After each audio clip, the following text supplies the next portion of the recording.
नमस्कार, मैं साकेत कुमार। आप नवभारत टाइम्स देख रहे हैं। आज हमारे साथ बातचीत करने के लिए पूर्व मंत्री संतोष सुमन हैं। सर, जिस तरीके से अभी रत्नेश सदा ने आपके किए गए कामों के ऊपर जांच के आदेश दे दिए हैं, इसे किस देख रहे हैं? पता नहीं क्या मामला है, मुझे तो जानकारी नहीं। अच्छी बात है, ये सब बातें होनी चाहिए। जी, अगर गलत काम किए होंगे तो निश्चित तौर पर हमको सज़ा मिलनी चाहिए। जी, अब बाकी ये सब बातें क्यों होती है सार्वजनिक तौर पर? अगर आप मंत्री हैं, एक संवैधानिक पद पर हैं जी। और आपने गोपनीयता की शपथ खाई है, इस तरह बातें तो मीडिया में नहीं बोलनी चाहिए, छोटी बातें हैं।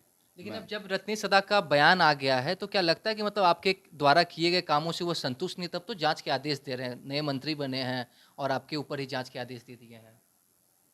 हमको इसके बारे में क्या जानकारी है? वो ज़्यादा बेहतर बताएंगे। वो माननीय मंत्री हैं, वो जी, किस बात के लिए जांच के आदेश दिए हैं तो वो जानेंगे। अब कोई आदमी का पर्सनल कोई अथी है, वेंडेटा है, कोई राजनीतिक अथी है, उसके कारण कहीं जा कर के हीरो बनने की कोशिश कर रहे हैं, कुछ बातें कह के अपने को हीरोइज्म साबित कर रहे हैं। जी। साबित करने दिए, उससे क्या फ़र्क मतलब पड़ता वो है? जांच से आपको कोई आपत्ति नहीं है? मुझे क्यों आपत्ति रहेगी? सरकार का मैं मन कहूँगा कि जांच मत करो तो सरकार रोक देगी? जांच होना है तो होने दीजिए। चल और सर, जिस तरीके से अभी शिक्षा मंत्री और के पाठक के बीच जो विवाद बढ़ा हुआ है, इस पूरे मामले को कैसे देखते हैं और क्या लगता है कि अफसरशाही बिहार में हावी हो चुकी है? अफसरशाही की बात नहीं है, बिहार का जो सिस्टम है कोलैप्स हो चुका है। जी, ये सब बातें मैं तो फिर कह रहा हूँ कि पित्त पत्र माननीय मंत्री जी के लिखने का अधिकार है। वो ठीक है, वो विभाग का अपना इंटरनल मैटर है, लेकिन उस बातों को सार्वजनिक करके मीडिया में लाना, ये कहीं न कहीं जो डेमोक्रेसी का मूल मंत्र है, जी, जो जिस मूल मंत्र पर डेमोक्रेसी टिकी हुई है, उसके साथ खिलवाड़ है जी, और इस तरह की बातें नहीं होनी चाहिए। अगर ऐसी बातें होती है तो मेरी समझ में माननीय मुख्यमंत्री जी को संज्ञान में लेकर के बात करनी चाहिए। शिक्षा मंत्री जी को कहना चाहिए कि आप त्याग पत्र दीजिए, जी। क्योंकि ये बातें सार्वजनिक नहीं होनी चाहिए। बाकी जो बातें होती है, होती रहती है। आज ही आपके पिताजी ने, जीतन मांझी जी ने कहा है कि जब से नीतीश कुमार मुख्यमंत्री हैं बिहार में, तो तब से ही अफसरशाही हावी है। अब देखिए, अफसरशाही की बात जहाँ तक बात हो, तो अपनी अपनी जगह पर है, उनका अपना विचार है। हम भी इस सिस्टम में काम किए हैं जी, और लोकतंत्र में दोनों का महत्व है। ये बात सत्य है कि जनप्रतिनिधियों का थोड़ा-सा किया जाता है, जनप्रतिनिधियों की बात नहीं मानी जाती है, उनकी जी, राय नहीं ली जाती है। और जिस तरह से माननीय मुख्यमंत्री सब विधायकों से और सांसदों से मिले हैं, जी, आप देखे होंगे कि इस तरह की घटनाएँ नहीं होती है। 2 ढाई साल के बाद पहली बार इस तरह की बातें हुई है। तो अगर आप जनप्रतिनिधियों को अपने विश्वास में लीजिएगा, क्योंकि वो जनता के द्वारा चुने हुए प्रतिनिधि होते हैं और चुन कर आते हैं, और चुन के आने के बाद जनता के प्रति उनकी उत्तरदायित्व होती है। जी, तो निश्चित तौर पर गार्जियन होते हैं माननीय मुख्यमंत्री, पक्ष और विपक्ष दोनों के। तो दोनों व्यक्ति, अगर दोनों पक्ष के लोग जाएंगे मुख्यमंत्री जी के पास, तभी तो जनता का कार्य होगा। और माननीय मुख्यमंत्री जी मुख्यमंत्री हैं, जी। तो जनता के प्रति उत्तरदायी हैं, जनता के हर क्षेत्र के प्रति हैं, ना कि कोई स्पेसिफिक क्षेत्र के प्रति हैं। तो ऐसा लगता है कि वो लोगों से नहीं मिल कर के, पदाधिकारियों से ज़्यादा मिल कर के राय लेते हैं, तो कहीं ना कहीं पदाधिकारी लोग, वो ब्यूरोक्रेसी हावी है जी। लेजिस्लेशन पर। जदयू और राजद जिस तरीके से अभी आमने-सामने हो गई इसी मामले को लेके, क्या लग रहा है कि महागठबंधन में सब कुछ ठीक है या फूट जैसी स्थिति पैदा हो चुकी है अब?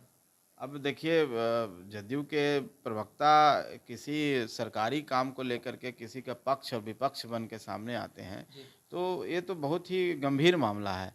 और ऐसी बातें तभी होती है जब अंदर खाने में बहुत मिसअंडरस्टैंडिंग होती है, गड़बड़ी होती है, चाहे सामंजस्य का अभाव होता है। जी। तो अगर दो बड़े घटक दल महागठबंधन के बीच में सामंजस्य का अभाव हुआ है, तो कहीं कहीं लगता है कि ये गठबंधन पर खतरे की घंटी बज रही है। संतोष जी, कुछ दिनों पहले भी आपने एक बयान दिया था जिसमें आपने कहा था कि आने वाले 5 से 10 दिनों में सत्ता बदलने वाली है, तेजस्वी यादव मुख्यमंत्री बनेंगे। क्या लगता है, जो कहा था उस पे अभी भी आप कायम हैं या फिर स्थिति कुछ और है? देखिए, मुझे तो यही लग रहा है, अभी देख रहे हैं कि 2 बड़े नेता, दोनों पार्टी के बड़े नेता जी, खुल कर के सामने आ रहे हैं किसी विषय को लेकर के। जी, वो विषय ऐसा है कि माननीय मुख्यमंत्री जी के संज्ञान में होना चाहिए, उनके स्तर पर ख़त्म हो जाना चाहिए। वहाँ पर ना ख़त्म होकर के जब प्रवक्ताओं के बीच में चला था, वो भी प्रवक्ता नहीं हैं वो जी, पार्टी के। वो पार्टी के दोनों तरफ से शीर्ष नेता हैं, जो प्रबुद्ध प्रवक्ता जिनको हम कह रहे हैं, वो ऐसे प्रवक्ता हैं जो बोलते हैं तो लगता है कि शीर्ष नेताओं की बात बोल रहे हैं। ऐसे दोनों पक्ष आकर के सामने-सामने बात बोल रहे हैं एक-दूसरे के खिलाफ, आरोप-प्रत्यारोप हो रहा है और पर्सनल स्तर पर भी जाकर के हो रहा है। जी। तो इससे लगता है कि ये गठबंधन के दिन पूरे हो चुके हैं। गठबंधन के दिन पूरे हो चुके हैं। इससे पहले आप महागठबंधन में ही थे, अब एनडीए का हिस्सा आप हो चुके हैं। आने वाले समय में चुनाव होना है, 2024 और 25 में चुनाव होने वाला है। तो एनडीए के साथ रह के महागठबंधन से अब कैसे मतलब मैदान में कैसे चुनाव लड़िएगा? देखिए, क्योंकि कल तक आप उसका हिस्सा थे। चुनाव लड़ना है, हमारी ये पार्टी इंडिपेंडेंट पार्टी, हमारी तैयारी अपने तरीके से थी। जी, ये अलग बात है कि हम लोग का गठबंधन चेंज हुआ है और अभी हम लोग महागठबंधन से अलग हो करके एनडीए के साथ होने के लिए हम लोग चले हैं। और हमारे जो उसूल है, हमारे जो मुद्दे हैं वही रहेंगे। हम जिन हितों के लिए, जिन चीज़ों के लिए पार्टी बनाई है और जनता के बीच में गए, वो हमेशा कायम रहेंगे। आपको पता ही है कि हम महागठबंधन क्यों छोड़े, जी। किन कारणों से छोड़े हैं। और जब हमारा अस्तित्व खतरे में पड़ आपने गया, लगातार ये बात कही थी कि अस्तित्व खतरे हम में, अपने अस्तित्व की अस्तित्व लड़ाई की है। लड़ाई लड़े हैं और अपने लोगों के जो जिनके लिए हम अपने काम करने के लिए पार्टी बनाई है, उनके उनके उनके लिए, उनके हितों की रक्षा के लिए, उनकी आवाज़ बनने के लिए हम एक अलग राह चले हैं। जी, तो वो तो चलेंगे ही, और गठबंधन कहीं भी रहेगा, हम उनकी लड़ाई लड़ते रहेंगे। चलिए ठीक है। देखिए, ये थे हमारे साथ पूर्व मंत्री संतोष सुमन। जिस तरीके से अभी शिक्षा मंत्री प्रोफेसर चंद्रशेखर और शिक्षा विभाग के अपर मुख्य सचिव के पाठक के बीच में तनातनी बढ़ रही है, उसे लेकर अपनी बातों को कहा। साथ ही साथ इन्होंने बार बार एक बात को दोहराया और कहा कि महागठबंधन जिस हिसाब से अभी जदयू और राजद आमने सामने है, आने वाले दिनों में देखने वाली बात होगी कि क्या यह ऐसे महागठबंधन मजबूती के साथ बनी रहती, क्योंकि संतोष सुमन का साफ कहना है कि अब ये गठबंधन ज्यादा दिन चलने वाला नहीं है। फिलहाल इस खबर में इतना ही। भारत टाइम्स के साथ बने रहे। पटना से साकेत कुमार।